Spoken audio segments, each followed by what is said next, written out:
Good morning, everyone.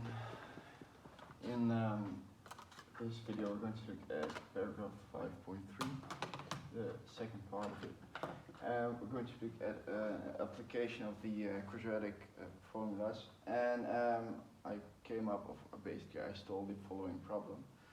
We have a pool with a terrace, and all of these measurements are in meters. This little part over there is x, 12 meters, x, 24 meters, and 3x. And basically the question that we want to answer is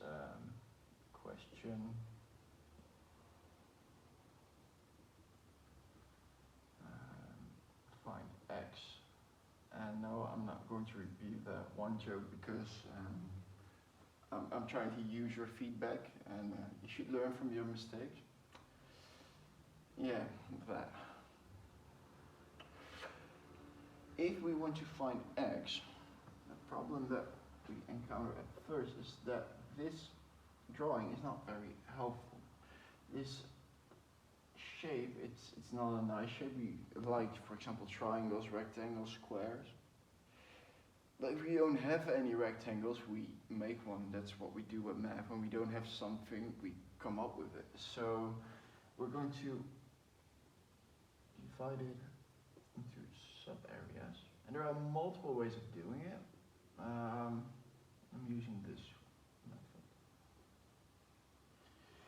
method. In this case, we have 6 sub-areas. So this is area 1, 2, 3, 4, and 5. Why am I using Roman numerals? I don't know, because it looks more interesting. It makes me look smart.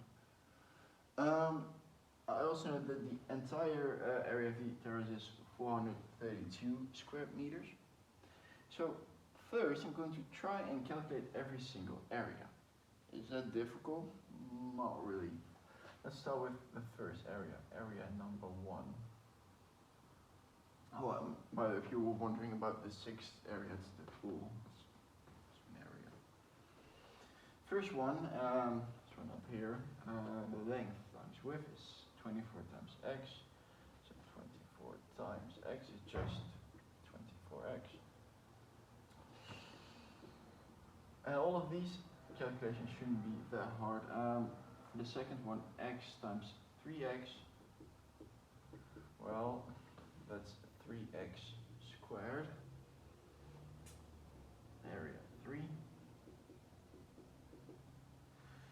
12 times 3x, or 3x times 12. Next one, area 4. X times 3x again. So hey, we already knew that. And the last one, x times 24, we already had that as well.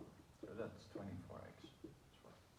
So these are the 5 areas, and these 5 areas together make up the entire terrace. So first we're going to calculate, or basically going to add all of these things up and see, can we take some of them together? Of course we can, because these two together are 6x squared, so I'm using these two. Now I'm going to look at the x's that remain, so 24, 36, 60 plus 24 is 84x. So this is the area of the terrace, but this is the area of the terrace as well. So that means that right now we can actually make an equation. So the equation that we're going to use is 6x squared plus 84x equals 432. Well, I could have given you this equation at the start and asked you to solve for x, but hey, sometimes people get stories, and some of you do like stories, most of you don't. If we want to solve this equation, I'm not sure which method I have to use right now, so I'm going to try and see if I can use the product sum method. That's my first thing I want to try. To do so, we have to move this 432 to the left side. So then we have 6x squared plus 84x minus 432 equals 0.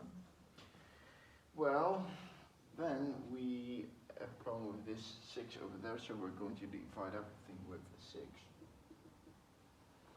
We have x squared, 14x, and this should be 72 equals 0. It would be sending if there is a small error in there, but I don't think there is one. Then, that's the risk of doing things live. You can actually mess things up. And I know that, for example, you are definitely checking all of these numbers, so I'm really feeling the pressure right now. If I want to use the product sum, I have to find two numbers which, if I multiply, give me 72. 1 times 72, that's not working, because then we'll never get 14, because one of the numbers will have to be negative, and the difference is not 14 either way. Then with 2 times 36, we'll never get there as well. So we just keep on trying for now. 3 times, let's see, 24 will also not give us 14. Can we divide it by 4? Yes, we can.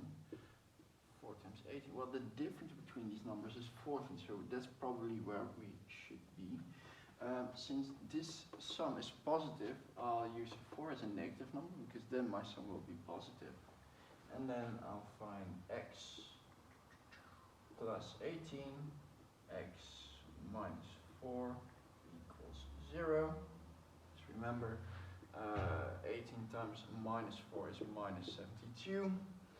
And 18 plus minus 4 is 14, so hey, there we have our product and sum. You could have done this with the quadratic formula as well, then you would have found the same answers in the end as well, but hey, I like using arithmetic if I can. Now we're going to solve this. So one of those two things has to be 0, then either x is equal to minus 18 or x is equal to 4. One of these two answers actually is a nonsense answer and the other one isn't.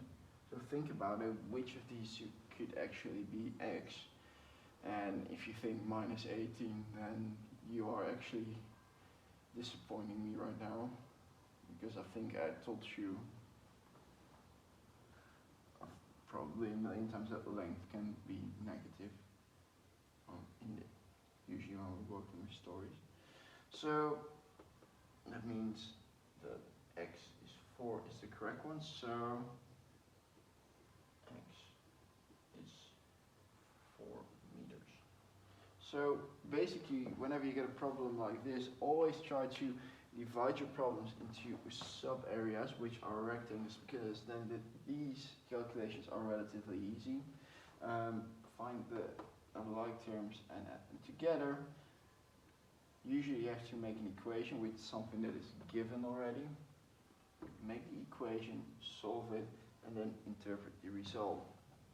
If you would have said that x equals minus 18 meters, then you would have still lost points, even though your equation does give you minus 18. Also with the quadratic formula, it would also give you these two results, because the quadratic formula does not think, can this answer be real or not? So in this case, this was the only correct answer. And these kind of problems are in this paragraph, so good luck with that. Make a sketch for it, that usually helps, because then you can actually draw a little rectangles yourself. And anyway, good luck.